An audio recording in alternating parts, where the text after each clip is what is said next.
Oke, assalamualaikum warahmatullahi wabarakatuh. Perkenalkan, nama saya Nur Hafiz Ansari dari Prodi S1 Teknologi Informasi. Di sini saya ingin melengkapi video saya, yaitu video final test atau merangkum dari 60 video panjang. Yang pertama adalah digital mindset.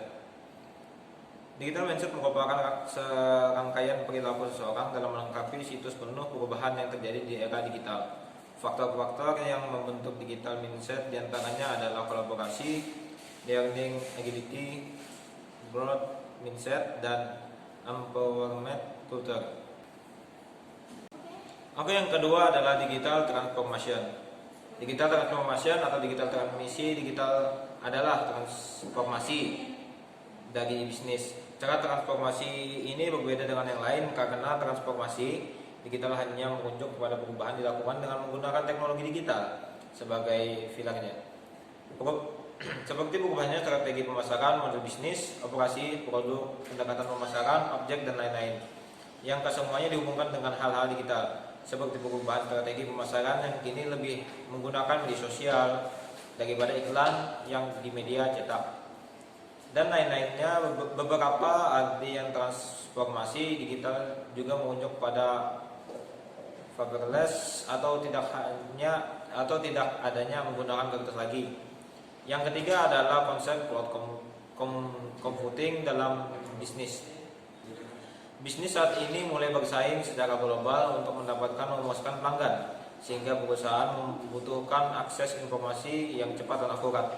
Agar dapat mengakses informasi secara cepat, perusahaan perlu membangun infrastruktur teknologi informasi dan komunikasi atau bisa disingkat dengan TIC, yang memerlukan modal besar. Di sisi lain, cloud computing hadir sebagai salah satu solusi alternatif layanan yang disediakan oleh cloud computing.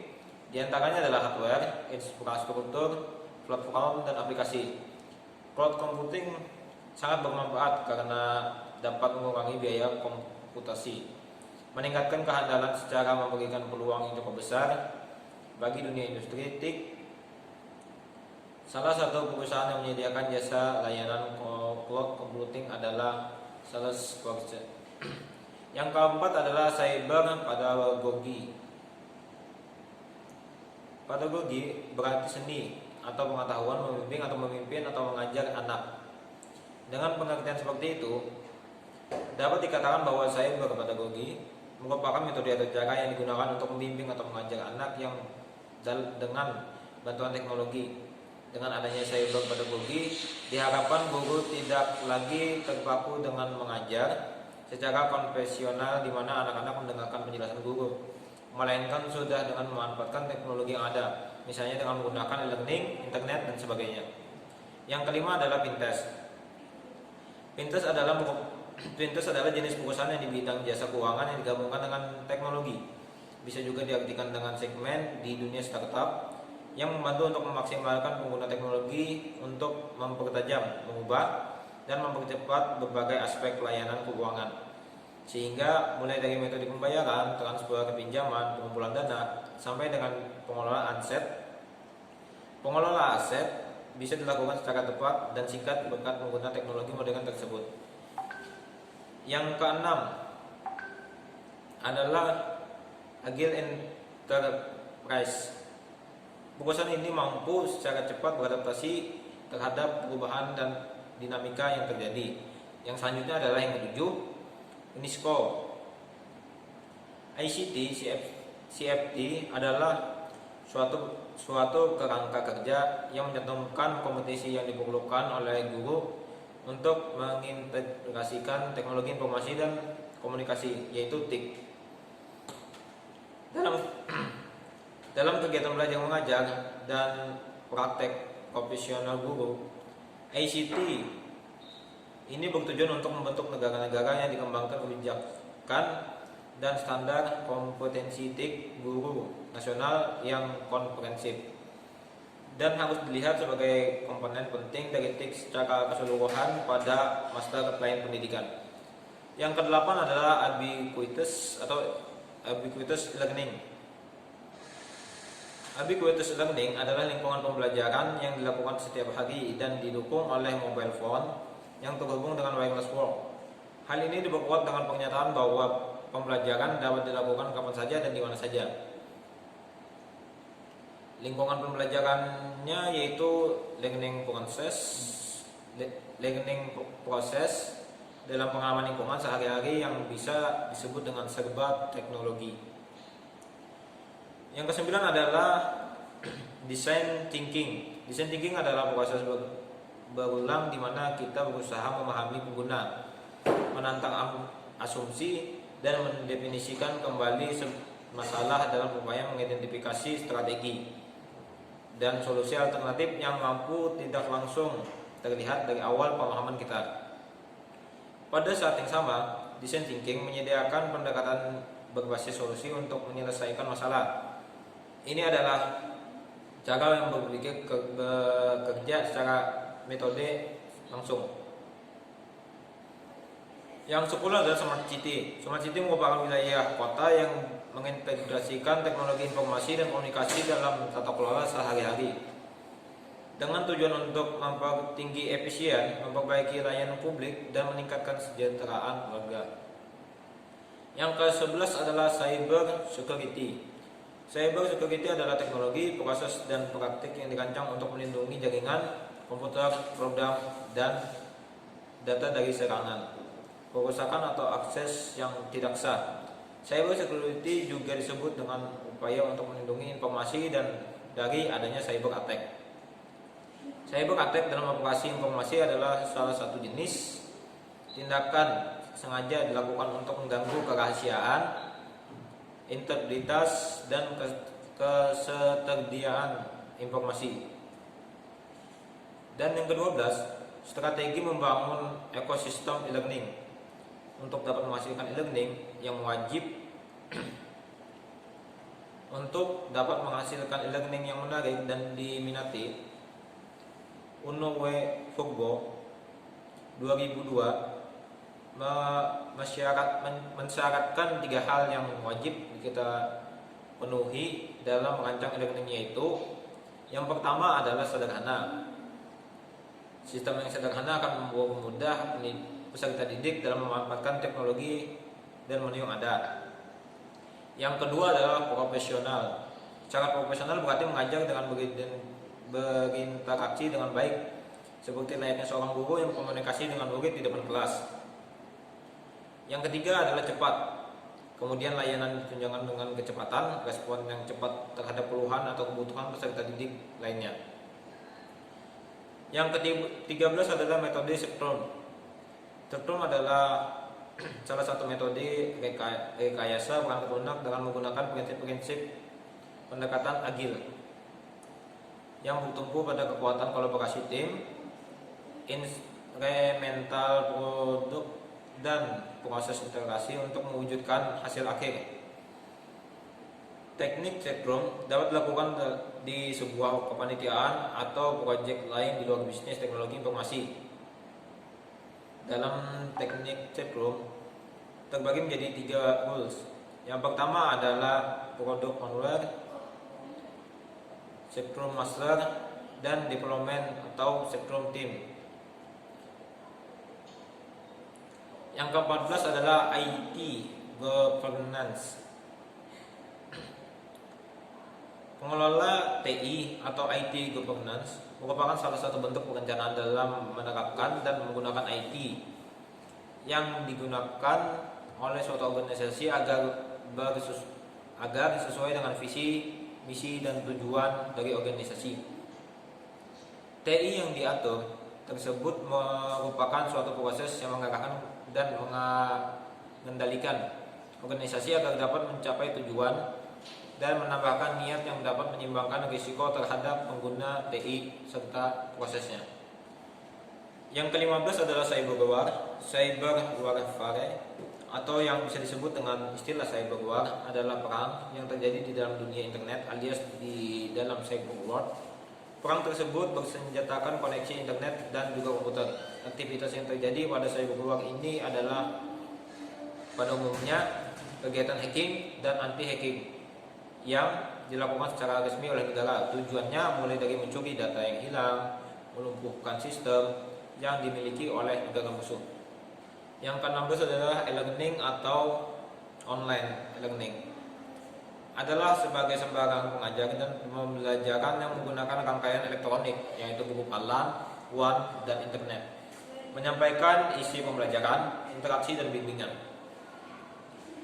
Yang ke-17, pengertian gamification. Gamification merupakan ekstrapolasi berbasis permainan. Ekstrapolasi adalah suatu teknik peramalan yang memproyeksikan kecenderungan masa lalu ke masa depan. Permainan adalah sebuah sistem di mana permainan berpartisipasi dalam tantangan abstrak, ditentukan oleh aturan, interaktivitas, dan umpan balik yang menghasilkan suatu diukur dengan seiring menimbulkan reaksi emosional. 18 adalah algoritma. Urutan langkah-langkah yang memecahkan masalah. Algoritma dibutuhkan untuk memerintah komputer mengambil langkah-langkah tertentu dalam menyelesaikan masalah. Dan yang ke-19 ini, sistem dalam smart campus. Yang pertama adalah sistem pemerintah. Sistem penerimaan mahasiswa baru. Yang kedua, sistem akademik. Yang ketiga, sistem beasiswa. Yang keempat adalah sistem KKN online. Yang kelima adalah sistem ujian online atau CAT. Yang ke-19 ini adalah sistem dalam smart campus. Yang pertama adalah sistem penerimaan mahasiswa baru. Yang kedua adalah sistem akademik. Yang ketiga adalah sistem beasiswa. Yang keempat adalah sistem KKN online. Yang kelima adalah sistem ujian online. Yang keenam adalah sistem informasi perpustakaan. Yang ketujuh adalah sistem informasi alumni. Yang ke-8 adalah sistem komunikasi. 20 adalah komputer forensik, merupakan cabang dari forensik digital yang berkaitan dengan bukti pada komputer serta media menyimpan digital yang bertujuan untuk memproses bukti-bukti tersebut sebagaimana harusnya. Yang pertama adalah mobile device forensik. Yang kedua adalah network forensik. Yang ke-21 adalah pengertian learning management system. Bisa dibilang dengan inti dari LMS adalah aktivitas learning yang kini mulai lazim digunakan oleh universitas maupun perusahaan. Kendati demikian, secara umum learning management system atau biasa dengan disingkat LMS adalah secara istilah dunia teknologi yang berkembang khusus untuk mengelola sistem pembelajaran online atau digital. Karena sifatnya yang sudah full online, maka proses pendaftaran, distribusi materi pembelajaran, pembayaran, hingga bentuk kolaborasi antara siswa dan guru sepenuhnya dilakukan via perangkat komputer. Yang ke-22 adalah online collaborative learning.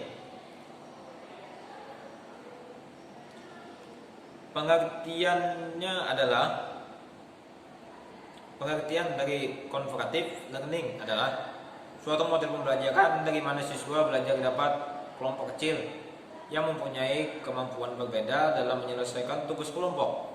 Setiap siswa anggota kelompok harus saling bekerja sama dan saling membantu untuk memahami materi pelajaran. Dalam pembelajaran komparatif, belajar dikatakan belum selesai jika salah satu teman dalam kelompok belum menguasai bahan pembelajaran. Dan ini adalah contohnya. Roger dan David Johnson mengatakan bahwa tidak semua kerja kelompok bisa dianggap comparative learning. Untuk itu harus diterapkan 5 unsur metode pembelajaran comparative learning, yaitu yang pertama adalah saling tergantung positif, yang kedua tanggung jawab, yang ketiga tatap muka, dan yang terakhir atau yang keempat adalah komunikasi antar anggota. Yang ke-23 adalah audit. Audit teknologi informasi adalah bentuk pengawasan dan pengadilan dari infrastruktur teknologi informasi secara menyeluruh. Audit teknologi informasi ini dapat berjalan bersama-sama dengan audit finansial atau audit internal. atau dengan kegiatan pengawasan evaluasi lain yang sejenisnya. Pada mulanya, istilah ini dikenal dengan audit prosesan data elektronik, dan sekarang audit teknologi informasi secara umum merupakan proses pengumpulan dan evaluasi dari semua kegiatan sistem informasi dalam perusahaan itu. Ke-24 adalah Smart School. Smart School adalah sekilas tentang dunia yang telah berubah, di mana dunia digital telah menjadi bagian dari kehidupan kita sehari-hari, baik secara ekonomi, sosial, budaya, maupun politik. Anak-anak kita kenal dengan digital atau multiverse, di mana sejak lahir mereka dapat terpapar dengan gencarnya perkembangan dunia digital, sehingga mereka sangat fasih belajar dengan perkembangan internet, anime, komputer, dan segalanya berkaitan dengan teknologi. Dunia digital ini memberikan bentuk banyak manfaat dan kemudahan dalam kehidupan kita. Dan yang 25 adalah society atau vibe. Yang 25 adalah society. Pertama kali dikenalkan oleh pemerintah Jepang pada tahun 2019. Society disebut sebagai konsep integrasi antara dunia virtual dan realita. Society adalah sebuah konsep yang memungkinkan manusia untuk menyelesaikan berbagai masalah sosial dengan dukungan teknologi. Konsep ini diharapkan dapat menyempurnakan konsep sosial sebelumnya. Revolusi Industri 4.0, internet kehidupan manusia pada revolusi 4.0 menyebabkan adanya generasi gap yang disebabkan oleh segmentasi menggunakan internet oleh generasi tertentu, sehingga membuat teknologi cenderung menguasai kemampuan manusia. Yang ke-26 adalah Big Data dalam dunia pendidikan. Big Data adalah sekumpulan dan menggunakan informasi dari berbagai sumber untuk membuat keputusan. Yang lebih baik, Big Data disebut sebagai sebuah konsep tentang kemampuan kita untuk mengumpulkan, menganalisa, dan mengerti jumlah yang cukup besar yang datang setiap harinya. Saat ini jutaan orang mengunggah foto atau video digital secara online menggunakan perangkat ponsel atau aplikasi media yang bisa menyebabkan banyak aspek yang terjadi di kehidupan kita sehari-hari. Yang 27 adalah Deep Learning. Adalah merupakan pengembangan dari jaringan saraf tiruan yang menekankan pada pengguna satu atau lebih dua lapis jaringan dan menggunakan fungsi transformasi non-linear sebagai fungsi transformasi. Jaringan ini disebut dengan feed forward oleh karena sifatnya yang bersifat informasi dari lapis masuk input layer untuk membawa dari transformasi ke depan hingga lapis luar output layer. 28 adalah pengertian virtual reality yang perbedaan dengan augmented reality. Virtual reality terdiri dari dua kata, yaitu virtual dan reality, yang berarti maya dan realitas. Virtual reality adalah teknologi yang dapat berinteraksi dengan suatu lingkungan yang disimulasikan oleh komputer. Dalam teknisi, virtual reality dapat digunakan untuk menggambarkan lingkungan 3 dimensi yang dihasilkan oleh komputer dan dapat berinteraksi dengan seseorang. 29 adalah Internet of Things atau IoT dan efeknya untuk dunia pendidikan. Internet of Things adalah sebuah konsep besar saat ini yang dinilai mampu merevolusi semua industri dan juga masyarakat. Bahkan dalam pendidikan pun, Internet of Things ini menjadi salah satu teknologi yang saat ini dipertimbangkan oleh para pelajar maupun anggota pemerintah yang terkait dengan pendidikan untuk menggunakan dan berinovasi dan menggunakan pembelajaran. Dengan internet ini, pembelajaran menjadi lebih dinamis dengan cara mengintegrasi metode tradisional dengan metode baru. Selain itu, dampak pembelajaran dengan IoT ini juga dinilai mampu menjadikan pendidikan pelajaran di kelas serta diskusi antara siswa lebih hidup. Bahkan dengan IoT, siswa juga akan mampu mengeksplorasi metode-metode belajar lainnya. Contohnya saja, sebagai siswa dapat belajar di rumah dengan melihat video, terlibat dalam proyek, kemudian mendiskusikan hal belajar di luar kelas tersebut dengan kembali pembelajaran seperti biasa ke sekolah. 30 adalah MOOC, adalah singkatan dari Massive Open Online Course. Adalah salah satu bentuk terayar dari pendidikan jarak jauh berbasis ICT atau Information and Communication Technology.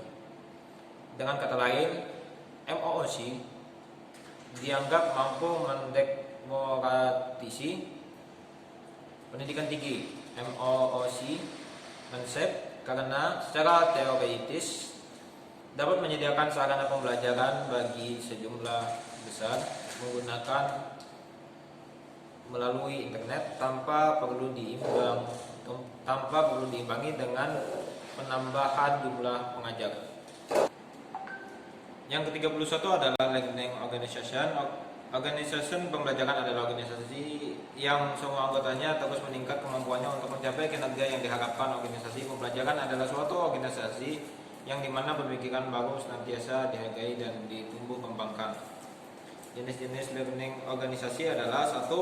Single learning atau pembelajaran startup putaran. Yang kedua adalah double learning atau pembelajaran 2 putaran. Yang ke-32 adalah kolaborasi dan cooperative learning. Pengertian collaborative learning atau CL didefinisikan oleh Rachel dan Belvin 1995 sebagai A. Mutual engagement of participants in coordinated effort to solve a problem together. Pengertian dan contoh pembelajaran cooperative learning adalah suatu pembelajaran di mana siswa belajar dalam kelompok kecil yang mempunyai kemampuan berbeda. Yang ke-33 adalah blended learning. Blended learning adalah yaitu metode pembelajaran yang memadukan pertemuan tatap muka dengan materi online secara harmonis. Kahneman 2005. Pembelajaran dengan menggunakan blended learning, yang pertama adalah live event, yang kedua adalah self-paced learning, yang ketiga adalah kolaborasi, yang keempat adalah assessment, yang kelima adalah performance support materials. 34 adalah world class university. Pengertian world class university dapat dipahami sebagai mekanisme perangkingan dalam skala internasional, artinya selagi operasional fasilitas metode dan lulus perguruan tinggi yang mampu bersaing dengan tingkat internasional. 35 adalah personal learning work. PLN adalah kependekan dari personal learning work atau personal learning work. Mungkin para guru yang membaca tulisan ini sudah melakukannya tapi belum sadar bahwa itu adalah bagian dari PLN. 36 adalah user interface atau UI design, atau yang bahasa Indonesianya ini desain antar muka menggunakan mesin dan perangkat lunak sebagai komputer, peralatan rumah tangga, perangkat mobile, dan perangkat elektronik lainnya yang fokus pada memaksimalkan pengalaman pengguna. Yang 37 adalah multified intelligence. Multified intelligence adalah kecerdasan ganda yang dapat dimaknai sebagai kemampuan seseorang untuk menyelesaikan suatu masalah. Pada awalnya, multified intelligence yang dicetuskan hanya 8 jenis kecerdasan, tetapi sering berkembang menjadi pengetahuan multi intelligence. Ini menjadi 6 kecerdasan, yaitu yang pertama adalah inteligensi linguistik, yang kedua adalah inteligensi matematis logis, Yang ketiga adalah inteligensi ruang, yang keempat adalah inteligensi kinetik badani, yang kelima adalah inteligensi musikal, yang keenam adalah inteligensi interpersonal, yang ketujuh adalah inteligensi intrapersonal, yang ke-8 adalah inteligensi lingkungan atau natural, yang ke-9 adalah inteligensi eksistensial. 38 adalah artificial inteligensi.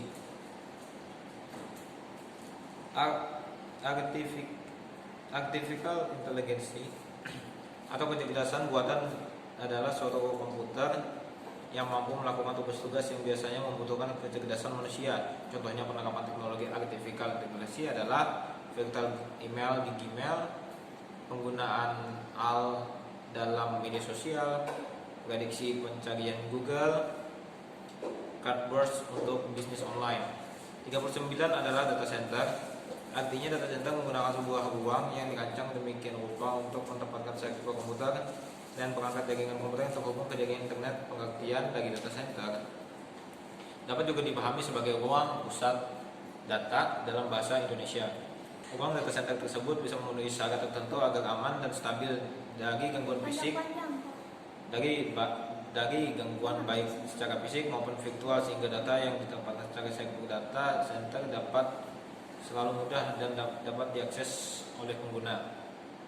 Yang ke-40 adalah data mining. Data mining adalah proses yang menggunakan teknik statik matematik, kecerdasan buatan, mesin learning untuk mengekstraksi dan mengidentifikasi informasi yang bermanfaat dan pengetahuan terkait dengan database besar. Yang 41 adalah teknologi pendidikan. Teknologi pendidikan adalah suatu bidang dalam fasilitas belajar manusia maupun mengidentifikasi, pengembangan, pengorganisasian, dan memanfaatkan secara sistematis seluruh sumber belajar dan melalui pengelola proses kesemuanya itu. Teknologi pendidikan ini adalah proses kompleks yang terintegrasi meliputi orang, prosedur, gagasan, sarana, dan organisasi untuk menganalisis masalah dan merancang laksanaan, menilai dan mengelola pemecahan masalah dalam aspek pembelajaran manusia. Yang ke-42 adalah cyber law. Cyber law adalah aspek hukum yang istilahnya berasal dari cyber face law, yang ruang lingkupnya meliputi setiap aspek yang berhubungan dengan orang atau subjek hukum yang menggunakan dan memanfaatkan teknologi internet atau elektronik, yang dimulai pada saat itu online dan memasuki di dunia cyber atau maya.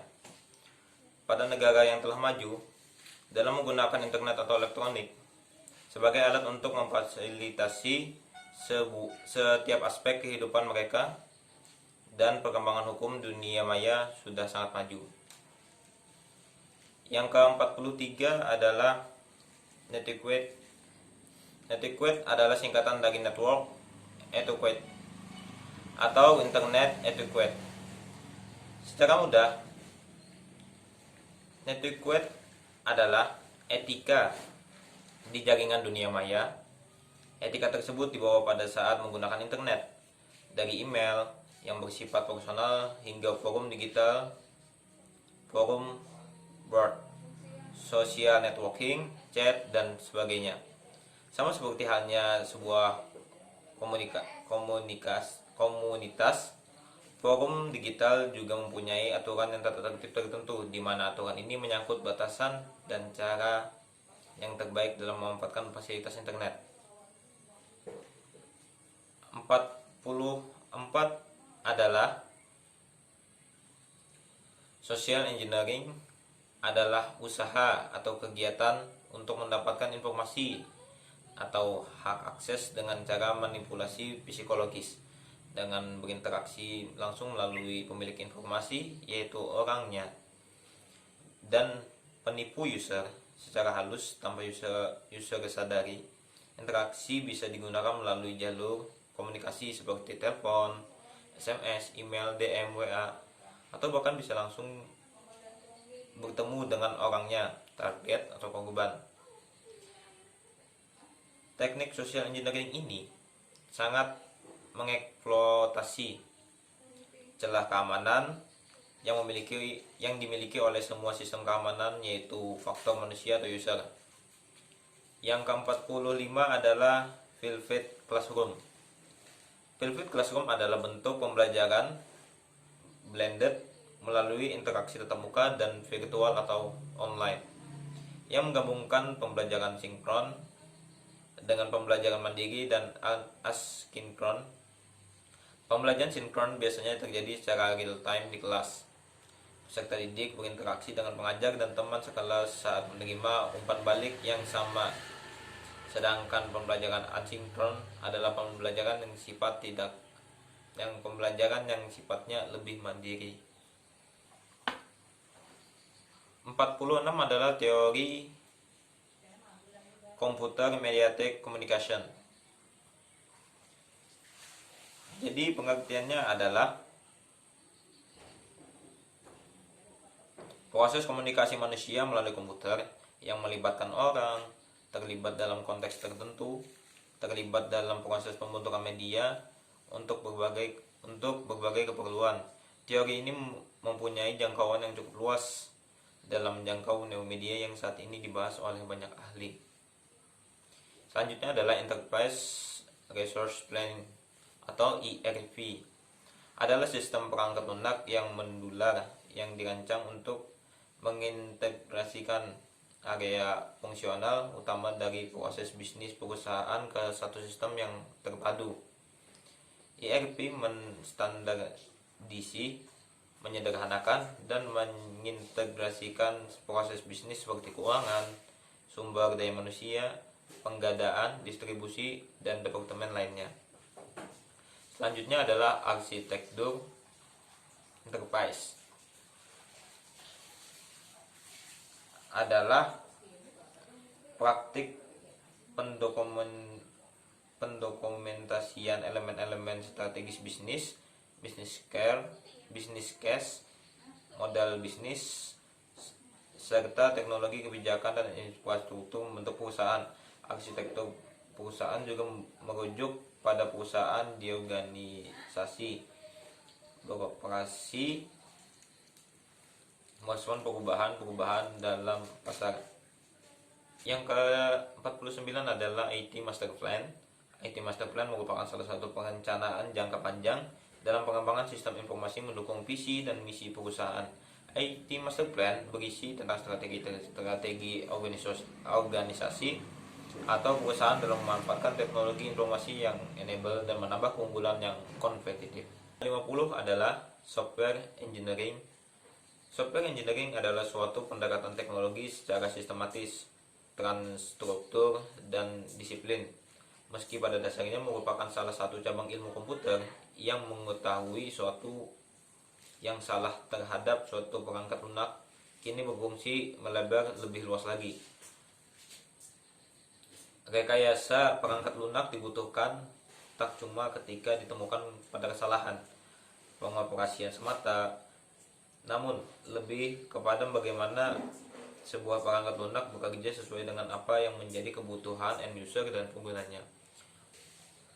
Oke, sekian, terima kasih. Itu adalah resumen 50 video yang bisa saya sampaikan. Salah hilap mohon maaf. Wassalamualaikum warahmatullahi wabarakatuh.